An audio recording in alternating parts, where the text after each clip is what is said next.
Russia और Ukraine का विवाद अब यूएन सिक्योरिटी काउंसिल तक पहुंच गया है। यूएन सिक्योरिटी काउंसिल में कुल 15 मेंबर्स हैं, जिनमें से भारत भी एक नॉन परमानेंट सदस्य है। पिछले कल यूएन सिक्योरिटी काउंसिल में रशिया और यूक्रेन के मुद्दे को लेकर वोटिंग हुई है, जिसमें भारत के स्टैंड से सभी देश एक बार फिर चौंक गए हैं। भारत के लिए रशिया का साथ देना बहुत ही मुश्किल है, क्योंकि अमेरिका, ब्रिटेन और कई वेस्टर्न देशों के साथ भी भारत के डिप्लोमेटिक, सिक्योरिटी और इकोनॉमिक इंटरेस्ट अलाइन होते हैं, जबकि हम रशिया के खिलाफ जाना भी अफोर्ड नहीं कर सकते हैं।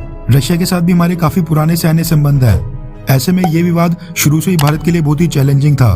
पिछले कल भी यूएन सिक्योरिटी काउंसिल में यही हुआ। रेफरेंस के लिए आपकी स्क्रीन के ऊपर इंडिया टुडे के आर्टिकल का स्क्रीनशॉट है, जिसके मुताबिक पिछले कल मंडे को यूनाइटेड नेशन सिक्योरिटी काउंसिल में यूक्रेन और रशिया के मुद्दे के ऊपर प्रोसीजरल वोटिंग हुई, जिसमें भारत ने अब्सटेन किया, यानी हिस्सा लेने से ही मना कर दिया। भारत ने ना ही रशिया का समर्थन किया और ना ही यूक्रेन का।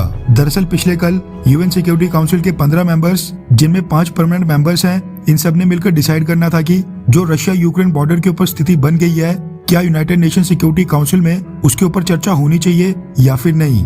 ये रशिया या यूक्रेन के खिलाफ कोई कार्रवाई करने का रेजोल्यूशन नहीं था, लेकिन रशिया बिल्कुल नहीं चाहता था कि इस मुद्दे को यूनाइटेड नेशन सिक्योरिटी काउंसिल में डिस्कस किया जाए। वहीं दूसरी तरफ अमेरिका, ब्रिटेन, फ्रांस और उनके एलाइज इस मुद्दे को यूएन सिक्योरिटी काउंसिल में ले जाने के लिए पूरी तरह से जोर लगा रहे थे और कोशिश कर रहे थे कि रूस यूक्रेन मुद्दे के ऊपर डिस्कशंस आगे चलें। अमेरिका को इसके लिए 15 में से 9 यस वोट चाहिए थे और वोटिंग में सामने निकल कर आया कि नो वोट करने वाले 15 में से मात्र 2 मेंबर्स थे। वो थे रशिया और चाइना, जिन्होंने नो वोट करते हुए कहा कि यूएन सिक्योरिटी काउंसिल में रशिया यूक्रेन विवाद को डिस्कस करना या उसके ऊपर डिबेट करने की कोई जरूरत नहीं है। वहीं 3 देश ऐसे रहे जिन्होंने इस वोटिंग में हिस्सा लेने से मना कर दिया, यानी अहम मौके के ऊपर अब्सटेन करके ना अमेरिका का साथ दिया और ना ही रशिया का। उन तीनों देशों में भारत भी शामिल था। भारत, केनिया और गबोन ने अब्सटेन किया था। वहीं इस मुद्दे पर यूएन सिक्योरिटी काउंसिल में डिस्कशन हो, इसके फेवर में 15 में से कुल 10 देशों ने यस वोट किया था, जिसके चलते अब ये डिसाइड हो गया है कि रशिया यूक्रेन से लगते बॉर्डर के ऊपर जो भी हरकतें कर रहा है उसको यूएन सिक्योरिटी काउंसिल में डिस्कस किया जाएगा। ये 10 देश जो रशिया के खिलाफ गए वो थे America, Britain, France, United Arab Emirates, Ghana, Albania, Norway, Brazil, Mexico और आयरलैंड।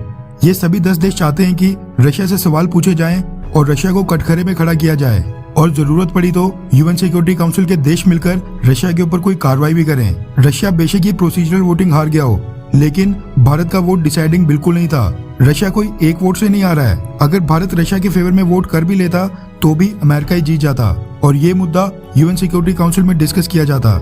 लेकिन पिछले कल यूएन सिक्योरिटी काउंसिल में रशिया का साथ देने के लिए बस एक देश सामने आया और वो था चाइना, जिसने रशिया के फेवर में वोटिंग की। इससे चाइना और रशिया और ज्यादा क्लोज आने वाले हैं। चाइना ने कुछ दिन पहले ही यूक्रेन मुद्दे के ऊपर रशिया को डिफेंड करते हुए एक स्टेटमेंट भी दी थी, जिसमें उसने अमेरिका और बाकी के वेस्टर्न देशों को निशाना बनाया था, जो कि भारत अभी तक नहीं कर पाया है। भारत की तरफ से रशिया के समर्थन में या फिर यूक्रेन के समर्थन में अभी तक कोई आधिकारिक स्टेटमेंट नहीं आई है। खैर, आपको क्या लगता है कि क्या भारत को भी रशिया के फेवर में कोई वोटिंग करनी चाहिए थी, हाँ या फिर ना? नीचे कमेंट करके अपनी राय जरूर बताएं।